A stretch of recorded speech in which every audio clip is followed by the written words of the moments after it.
So today we're going to talk about, we're going to finish up 2.3 and then do 2.4. Last time we talked about a conditional statement, and we said everything after the word if is our hypothesis, and everything after the word then was our conclusion. And here was our symbols for the hypothesis and the conclusion. So in words we said if our hypothesis P, then our conclusion Q. We're going to learn a few more. The next says that you can write the statement also in the converse. So if now the conclusion of that statement, then the hypothesis, okay? If Q, then P. The inverse is going to be not P to not Q. So if not P, then not Q. Remember not being our negation from last time. Here's our little symbol for not. It's got that little curly Q there.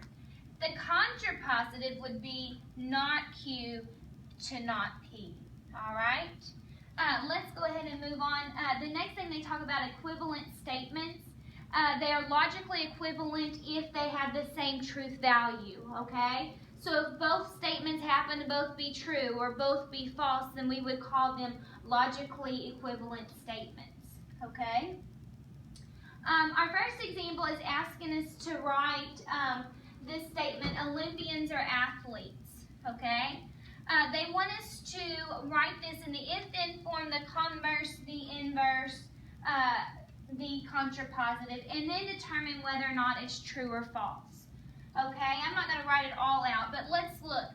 So here's our statement, Olympians are athletes. So the first part of that would be our hypothesis, P.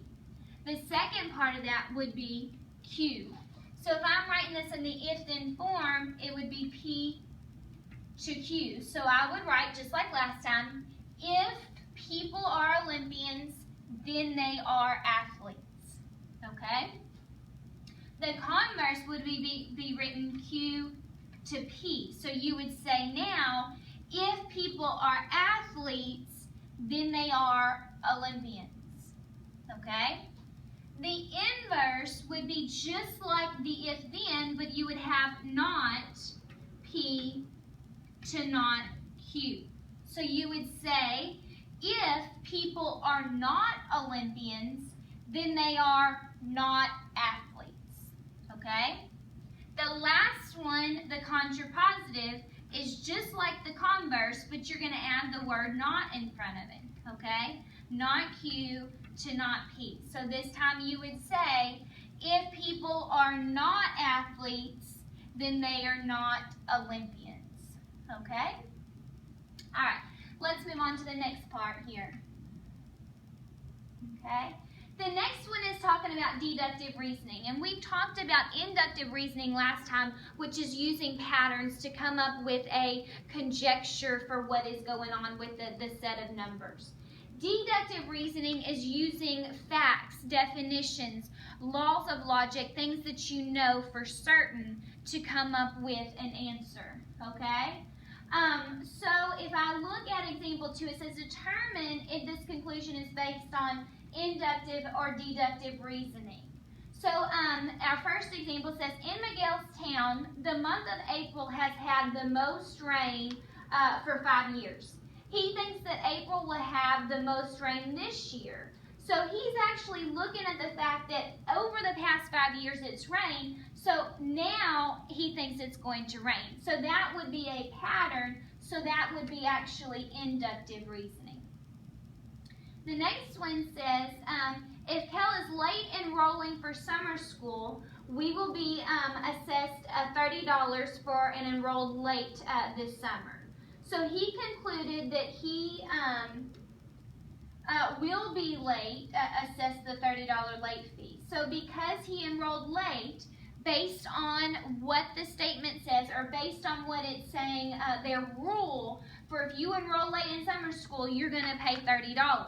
So if he enrolled late this summer, he says he's going to pay the $30 fee. So based on their rule and what their circumstances are, he's concluding that he's going to have to pay the $30. So this would actually be now deductive reasoning. Okay? Let's go ahead and move on to the next part. Okay. Law of detachment.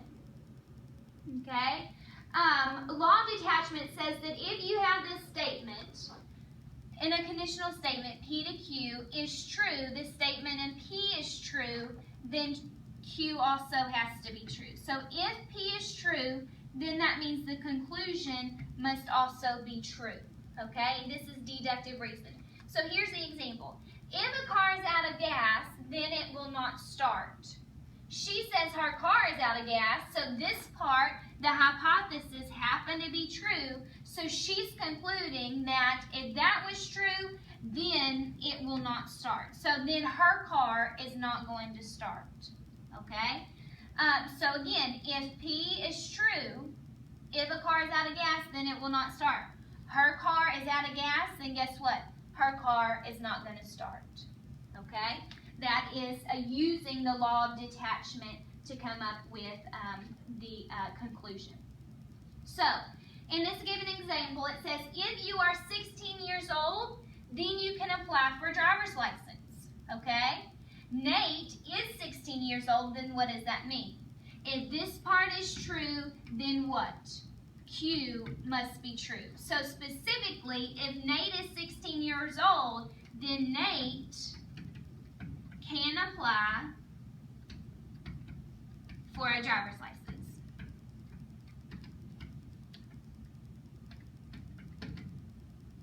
Okay?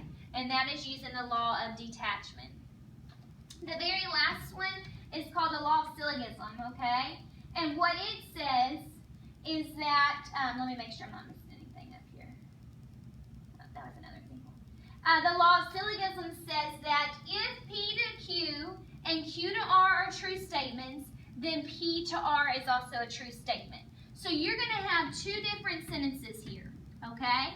If the hypothesis of one and then a conclusion Q, then they're going to say if Q, that same Q that they left off here, and then gives you another different conclusion, then you can summarize and say P, if P is true, then R is going to be true.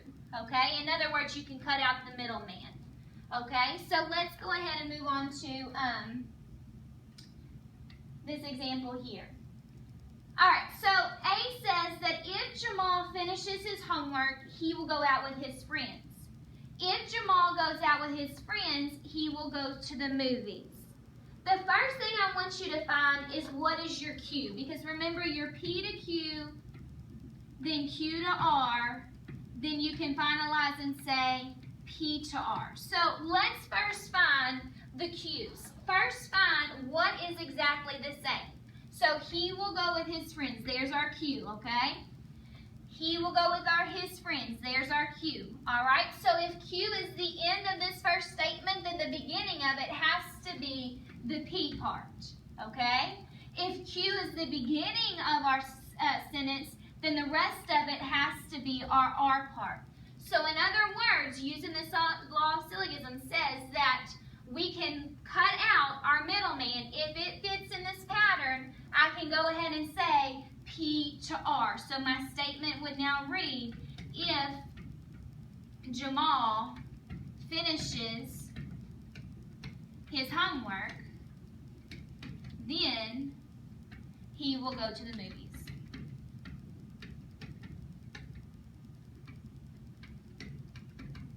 All right, and that will be it for today.